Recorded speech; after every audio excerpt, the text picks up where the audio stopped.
열한야랑 시작합니다. 정치부 이동훈 기자 나와 있습니다. 첫 번째 주제 보겠습니다. 자, 이해찬 민주당 대표가 윤미향 당선자를 옹호하면서 이 당내 이견을 막기 위해 함구령을 내렸다는데 이게 잘 안 먹히나 보죠?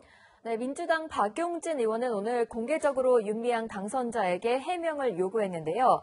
박 의원은 함구령에 대해서 이렇게 말했습니다. 윤미향 당선자가 좀 해명을 이제 좀 해야 된다라는 식으로 좀 말씀하셨는데 함구하래잖아요. 예단을 하지 말라는 말과 정치인이 자신의 의견을 얘기하는 것도 다른 문제고요.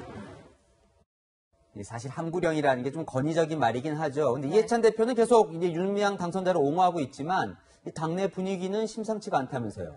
네, 민주당 지지층에서도 윤미향 당선자에 대한 거부감이 커지고 있습니다. 리얼미터 여론조사에서는 민주당 지지자 가운데 절반이 넘는 응답자가 윤 당선자는 사퇴해야 한다고 답했습니다.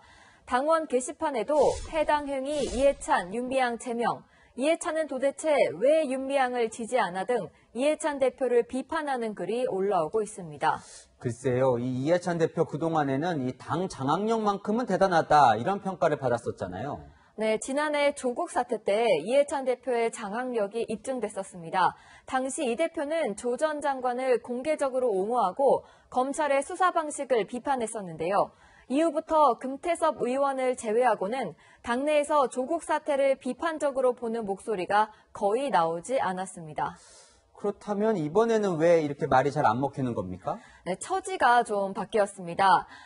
이해찬 대표 임기가 오는 8월까지이고 총선에 불출마했기 때문에 사실상 정계 은퇴를 앞두고 있죠. 조국 국면 때는 총선 공천을 앞두고 있었지만 지금은 선거가 끝난 것도 영향을 미쳤을 겁니다.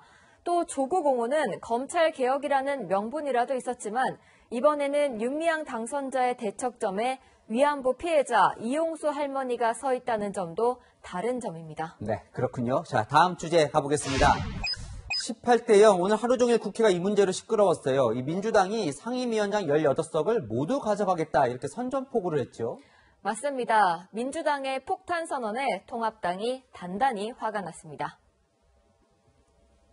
다수당이 국회 운영을 책임지기 위해서 그 의장과 또 상임위원장을 모두 맡는 것이 국회 운영의 기본 원칙이다.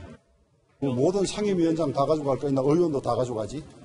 힘으로 밀어붙여서 하려면 하라 그러십시오. 상임위원장은 의석수에 비례해 여야가 나눠 갖는 게 관례인데 민주당이 다 가져가겠다고 한 겁니다. 민주당이 18석을 다 가져갈 수는 있는 겁니까? 법적으로는 그렇습니다. 상임위원장은 본회의에서 표결로 선출하는데 177석 민주당이 뭉치면 통합당은 당해낼 수가 없습니다. 민주당이 이렇게 밀어붙이면 국회 파행은 불보듯 뻔할 것 같은데 진짜 이렇게 18석을 다 가져가려고 하는 건가요? 그 법사위원장을 가져오기 위한 압박카드로 보는 견해가 많습니다. 법안이 통과되려면 반드시 법사위를 통과해야 하기 때문에 권력 균형 차원에서 야당이 법사위원장을 맡아왔습니다. 그러다 보니 법사위에서 여야 간 충돌이 있을 수밖에 없습니다. 제가 16년부터 19년까지 3년간 법사위에 있었는데요. 정말 안 걸릴 것 같았습니다.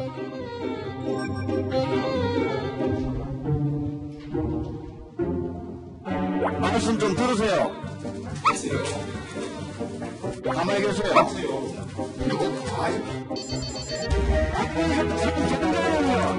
왜 그러십니까?